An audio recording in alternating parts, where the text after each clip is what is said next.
السلام علیکم ورحمۃ اللہ وبرکاتہ۔ امید ہے کہ آپ لوگ خیر و عافیت سے ہوں گے۔ آج ہم لوگ پڑھنے جا رہے ہیں رکوع نمبر 4 سورہ الانفال ہم لوگوں کی چل رہی ہے۔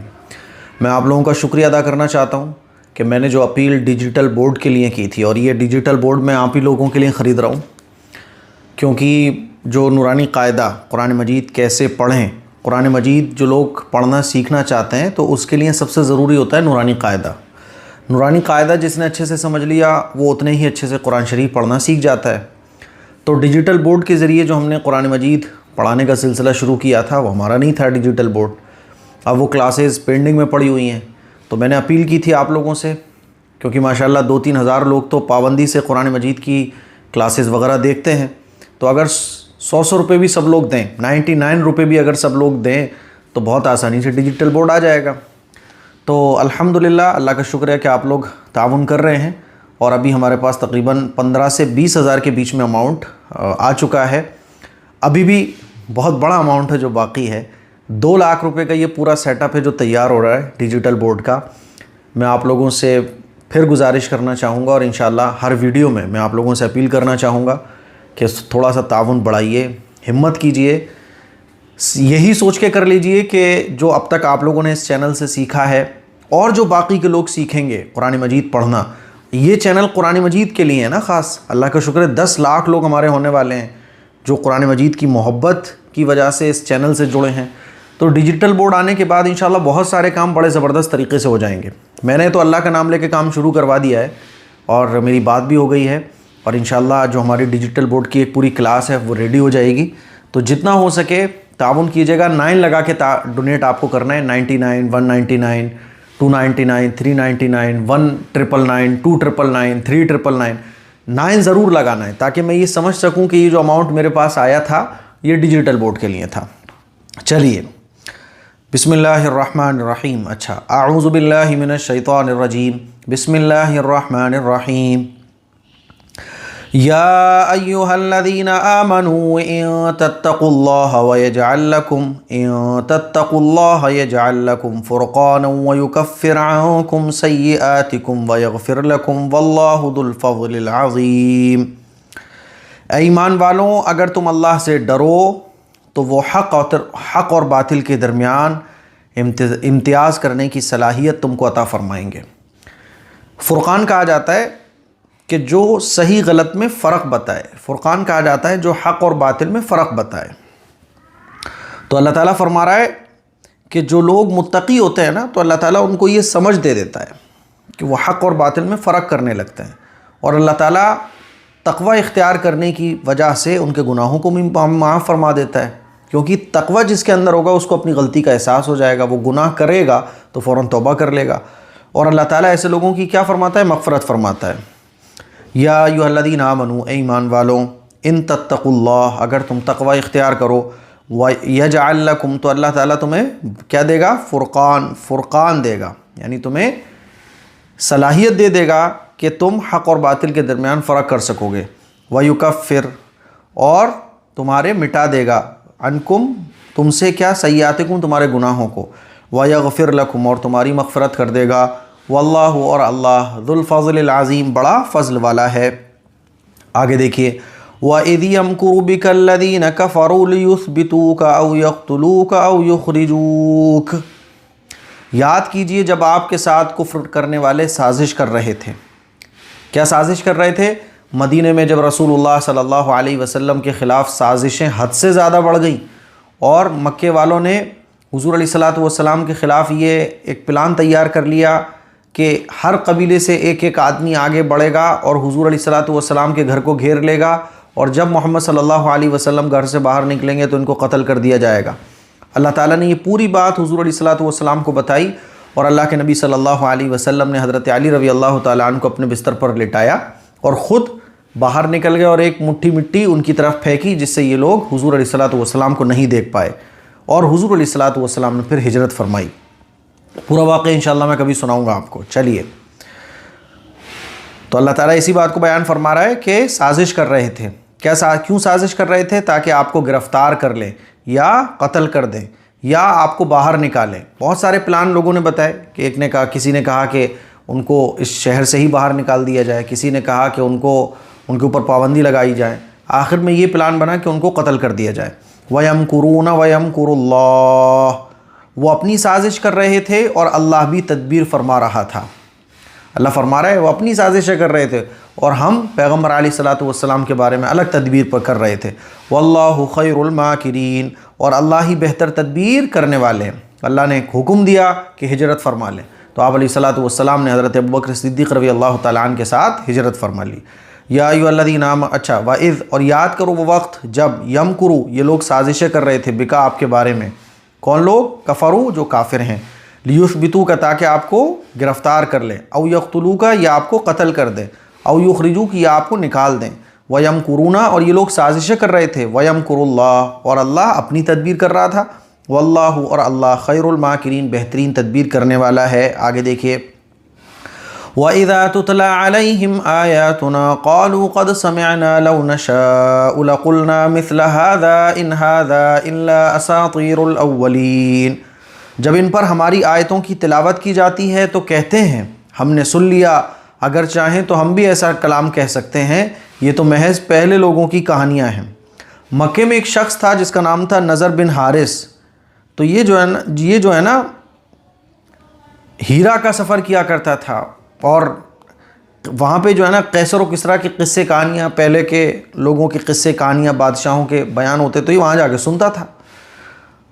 تو جب اس نے قرآن کریم میں انبیاء علیہ الصلاۃ والسلام کے اور پیغمبروں کے واقعات سنے تو کہنے لگا یہ تو پچھلے لوگوں کی کہانیاں ہیں، ایسی کہانیاں تو ہم بھی سنا سکتے ہیں۔ تو اللہ تعالیٰ نے آیتیں نازل فرمائی، وَإِذَا، اور جب تتلا، تلاوت کی جاتی ہے، علیہم، ان کے سامنے، آیاتنا، ہماری آیتوں کی، قالوا، تو یہ لوگ کہتے ہیں، قد سمعنا، ہم نے سن لیا، لو نشاء، اگر ہم چاہیں، لقلنا، تو ہم بھی کہہ سکتے ہیں، مثل ھذا، اس طرح کی کہانیاں، ان ھذا، یہ نہیں ہے، الا، مگر، اساطیر الاولین، پہلے زمانے کی قصے کہانیاں، ایسے تو ہم لا کے بیان کر دیں گے۔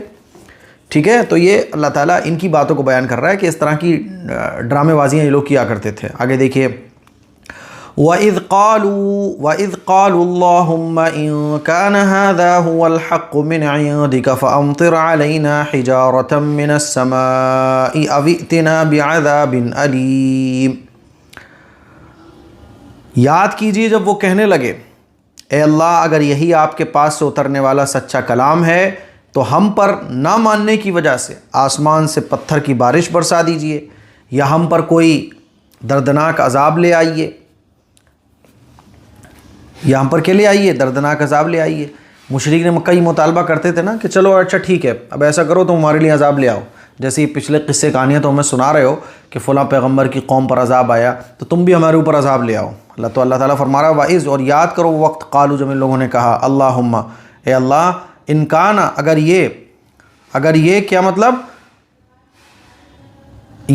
یہ دین اسلام، یہ قرآن آپ کے پاس سے اترنے والا ہے، ھذا ھو الحق، ان کانا، اگر یہ، ھذا، یہی ہے نا، ھو الحق، سچ ہے، من عندک، آپ کی طرف سے اترنے والا ہے، فامطر، تو نہ ماننے کی وجہ سے، فامطر، ہم پر برسا دیجئے، حجارتم، پتھر، من السماء، آسمان سے، او ائتنا، یا ہمارے اوپر لے آئیے، بعذاب علیم، دردناک عذاب، ہے نا۔ وما كان الله ليعذبهم وانت فيهم، حالانکہ اللہ ان کو اس وقت تک عذاب میں مبتلا نہیں کریں گے جب تک آپ ان میں موجود ہیں۔ تو اللہ تعالیٰ نے یہ بھی وجہ بیان فرمائی کہ مکے کے اندر جو ان کے اوپر عذاب نہیں آیا، اس کی وجہ یہ ہے کہ آپ، یعنی پیغمبر جب موجود ہوتے ہیں نا کسی بستی میں تو عذاب نہیں آتا، پیغمبر چلے جاتے ہیں تو عذاب آتا ہے۔ حضور علیہ الصلوۃ والسلام جب مکے سے مدینہ تشریف لے آئے تو دیکھو مکہ فتح ہو گیا، کتنے سرداران قریش مارے گئے غزوہ بدر میں، تو یہ عذابی تو ہے، اور مکہ بھی فتح ہو گیا۔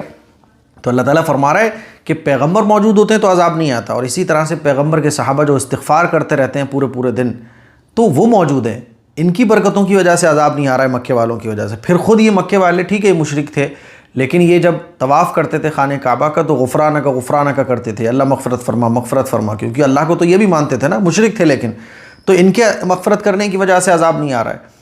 ٹھیک ہے، تو اللہ بیان فرما رہا ہے، وما کان اللہ، اور اللہ عذاب نہیں دیتا ہے، لیعذبہم، ان کو، وانت فیہم، جبکہ آپ فیہم، ان میں موجود ہیں، وما کان اللہ معذبہم وہم یستغفرون، اور اللہ ان کو عذاب نہیں دیں گے جب تک وہ مغفرت طلب کرتے رہیں۔ مغفرت طلب کرنے والوں کو استغفر اللہ پڑھنے کا فائدہ یہ ہوتا ہے کہ عذاب نہیں آتا ہے۔ وما کان اللہ، اور اللہ نہیں ہے معذبہم ان کو عذاب دینے والے، وہم جبکہ یہ لوگ یستغفرون استغفار کرتے ہیں۔ آگے دیکھیے وما لهم الا يعذبهم الله وهم يصدون عن المسجد الحرام وما كانوا اولیاء، اور اللہ ان کو کیوں عذاب نہ دیں حالانکہ وہ مسجد حرام سے روکتے ہیں، باوجود کہ یہ لوگ اس کے متولی نہیں ہیں، مسجد حرام کے متولی ان اولیاؤہ الا المتقون ولکن اکثرهم لا يعلمون، مسجد حرام کے متولی تو تقوی اختیار کرنے والے لوگ ہیں، لیکن ان میں سے زیادہ تر لوگ اس سے واقف نہیں ہیں۔ یعنی ایک تو ان کے اوپر عذاب اس لیے نہیں آ رہا ہے، لیکن ان کے اوپر عذاب آئے گا، اور کیوں نہیں آئے گا ان کے اوپر عذاب؟ یہ تو اللہ کے گھر سے روکتے ہیں۔ جیسے کہ سعد بن معاذ رضی اللہ تعالیٰ عنہ جب مدینے سے طواف کرنے کے لیے گئے تو ابو جہل نے کیا کہا تھا کہ ہم تمہیں قتل کر دیتے اگر تم ہمارے کسی سردار کی پناہ میں نہ ہوتے تو یہ لوگ اللہ کے گھر کا طواف کرنے سے روکتے تھے۔ تو اللہ تعالیٰ بیان فرما رہا ہے وما لہم، اور ان کو عذاب کیوں نہیں آئے گا؟ اللہ کہ یہ لوگ، ان لوگوں کا عذاب کیوں نہیں آئے گا؟ یعذبہم، اللہ ان کو عذاب کیوں نہیں دے گا؟ وہم یصدون، جبکہ یہ لوگ یصدون روکتے ہیں عن المسجد الحرام، اور مسجد حرام سے، وما کانوا، اور یہ لوگ نہیں ہیں اولیاء، اس کے متولی نہیں ہیں، ان اولیاءہ، اس کے تو متولی ہوتے ہیں صرف کون لوگ؟ متقون، متقی لوگ ہوتے ہیں، ولیکن، لیکن اکثرہم، ان میں سے اکثر لوگ، لا یعلمون، جاہل ہیں، اس سے واقف نہیں ہیں۔ آگے دیکھیے وما كان صلاتهم عند البيت الا مكاء وتصديا، اور بیت اللہ کے پاس ان کی عبادت تو محض تالیاں پیٹنا اور شور مچانا، یہی تھا سب کچھ۔ جیسے کہ مشرکین مکہ بعض دفعہ ننگے ہو کے خانہ کعبہ کا طواف کیا کرتے تھے، طرح طرح کی چیزیں انہوں نے خدا کے نام پر بنا کے رکھی ہوئی تھیں۔ اور آج بھی اگر آپ دیکھیں گے تو جو غیروں کے طریقے ہیں وہ کیسے، ناچنا، گانا، ڈانس کرنا، جھومنا، ڈھول ڈھپاکا کرنا، یہ سب ہے نا، فضول ایسی چیزیں کرنا جس کو دیکھ کے بھی ہنسی آئے، ہے نا، رنگوں سے کھیلنا، یہ کرنا، وہ کرنا۔ تو اللہ تعالیٰ بیان فرما رہا ہے، یہ نشانی بیان فرما رہا ہے کہ کفر کی ایک نشانی یہ بھی ہے کہ ان کی جو عبادت ہوتی ہے وہ محض یہی ہوتا ہے، بس تالیاں پیٹیں گے، جھومیں گے، ناچیں گے، گائیں گے، یہی ان کی عبادت ہے۔ ایسے ہی مشرکین مکہ کی بھی تھی۔ یعنی اگر کوئی سمجھداری سے ان کی عبادتوں کو بھی دیکھے تو اس کو لگے گا یہ کیا یار عبادت کا طریقہ ہے کہ ناچ رہے ہو، گا رہے ہو، اس سے کیسے خدا خوش ہو سکتا ہے۔ وما کان، اور نہیں ہے، صلاتہم، ان کی نماز، عند البیت، اللہ کے پاس، اللہ کے گھر کے پاس، کیا ہے؟ الا مگر مکاء، تالیاں پیٹنا، وتصدیہ، اور شور مچانا، فذوقوا العذاب بما کنتم تکفرون، تو اب اپنے کفر کرنے کا مزہ چکھو۔ تو قیامت میں اللہ تعالیٰ ان سے کیا کہے گا؟ تو اللہ قیامت میں کہے گا فذوقوا العذاب، تو مزہ چکھو، بما کنتم، اس وجہ سے، اپنی ان وجہوں کی بنیاد پر، کنتم تکفرون، کہ تم کفر کرتے تھے۔ دیکھیے ان الذین کفروا ينفقون اموالهم لیصدوا عن سبیل اللہ، بے شک جن لوگوں نے کفر کیا وہ اپنے مال اللہ کے راستے سے روکنے کے لیے خرچ کرتے ہیں، تو وہ ابھی بھی خرچ ہی کرتے رہیں گے۔ فَسَيُنْفِقُونَهَا ثُمَّ تَكُونُ عَلَيْهِمْ حَسْرَةً ثُمَّ يُغْلَبُونَ، تو وہ ابھی بھی خرچ ہی کرتے رہیں گے، پھر ان کے لیے یہی حسرت اور افسوس کا باعث ہوگا، اور آخرت میں یہ لوگ مغلوب ہو کر ہی رہیں گے۔ جب غزوہ بدر کے موقع پر 70 سرداران قریش مارے گئے، تو اب جو باقی بچے تھے تو ہونا تو یہ چاہیے تھا کہ اللہ کے راستے سے روکنے سے یہ لوگ باز آ جاتے، لیکن انہوں نے پھر پیسہ اکٹھا کیا، اور پیسہ اکٹھا کرنے کے بعد پھر جنگ کی تیاریاں شروع کی۔ تو اللہ تعالیٰ فرما رہا ہے کہ یہ سب ان کے لیے حسرت ہو جائے گا آخرت کے میدان میں۔ قیامت کے دن تو یہ مغلوب ہوں گے ہی، دنیا میں بھی ان کو سزا یہ ملی کہ مکہ فتح ہو گیا، اور ان کا نقصان پر نقصان ہوتا چلا گیا، یہ چالاکیوں پر چالاکیاں کرتے چلے گئے، لیکن اللہ کی تدبیریں اپنی جگہ اور ان کی چالاکیاں، سازشیں اپنی جگہ۔ تو اللہ ان کو دنیا میں بھی نیست و نابود اللہ نے کر دیا کہ مکہ فتح ہو گیا۔ تو اللہ تعالیٰ بیان فرما رہا ہے ان الذین، بے شک وہ لوگ، کفروا، جو کافر ہیں، ينفقون، مال خرچ کرتے ہیں، اموالہم، اپنا مال، کس لیے خرچ کرتے ہیں؟ لیصدوا، تاکہ لوگ روکیں، عن سبیل اللہ، اللہ کے راستے سے، فسينفقونها، تو یہ لوگ مال خرچ ہی کرتے رہیں گے، ثم تکون، پھر ہو جائے گا، علیہم، ان پر یہ مال خرچ کرنا، حسرتاً، حسرت ہو جائے گا، ثم یغلبون، پھر یہ مغلوب ہو جائیں گے، والذین کفروا الی جہنم یحشرون، اور وہ دوزخ کی طرف جمع کیے جائیں گے۔ سب کے سب کہاں جمع کیے جائیں گے؟ دوزخ کی طرف۔ والذین کفروا، اور یہ مشرک لوگ، الی جہنم، جہنم کی طرف، یحشرون، سب کے سب جمع کیے جائیں گے۔ اور جب یہ دوزخ کی طرف آخرت کے میدان میں قیامت قائم ہوگی، حشر کا میدان لگے گا، سب قبروں سے دوبارہ زندہ ہو جائیں گے، تب کیا ہوگا؟ لیمیز اللہ الخبیث من الطیب ویجعل الخبیث بعضہ علی بعض فیرکمہ جمیعا فیجعلہ فی جہنم اولئک هم الخاسرون، تاکہ اللہ ناپاک لوگوں کو پاک لوگوں سے الگ کر دیں۔ یہ سب اس لیے ہوگا تاکہ اللہ ناپاک لوگوں کو پاک لوگوں سے الگ کر دیں، نیز ناپاک لوگوں کو ایک دوسرے کے ساتھ کر دیں۔ ناپاک لوگ سب ایک جگہ آ جاؤ، پاک لوگ سب ایک جگہ آ جاؤ، ان سب کو ملا دیں، پھر اکٹھا ان کو دوزخ میں ڈال دیں۔ یہی لوگ حقیقت میں نقصان اٹھانے والے ہیں۔ یہ سب آخرت میں کیا ہوگا؟ پھر ناپاک اب ایک جگہ، پاک ایک جگہ، پھر ناپاک لوگوں کو اکٹھا کر کے جہنم میں ڈال دیا جائے گا۔ لیمیزا، تاکہ الگ کر دیں اللہ خبیث ناپاک لوگوں کو، من الطیب پاک لوگوں سے، ویجعل الخبیث اور ناپاک لوگوں کو، بعضہ ان میں سے بعض کو، علی بعض ڈھیر لگا دیں، ایک دوسرے پر رکھ دیں، فیرکمہ پھر ان سب کو ملا دیں، جمیعا سب کو ساتھ اکٹھا کر دیں، فیجعلہ پھر ان سب کو ڈال دیں، فی جہنم جہنم میں، اولئک هم الخاسرون یہی وہ لوگ ہیں جو نقصان اٹھانے والے ہیں۔ تو رکوع نمبر 4 آج ہمارا کمپلیٹ ہو گیا۔ مجھے امید ہے کہ آپ کو بہت اچھے طریقے سے آج کا رکوع سمجھ آ گیا ہوگا۔ اس کلپ کو شیئر کریں، دوسروں تک پہنچائیں۔ السلام علیکم ورحمۃ اللہ وبرکاتہ۔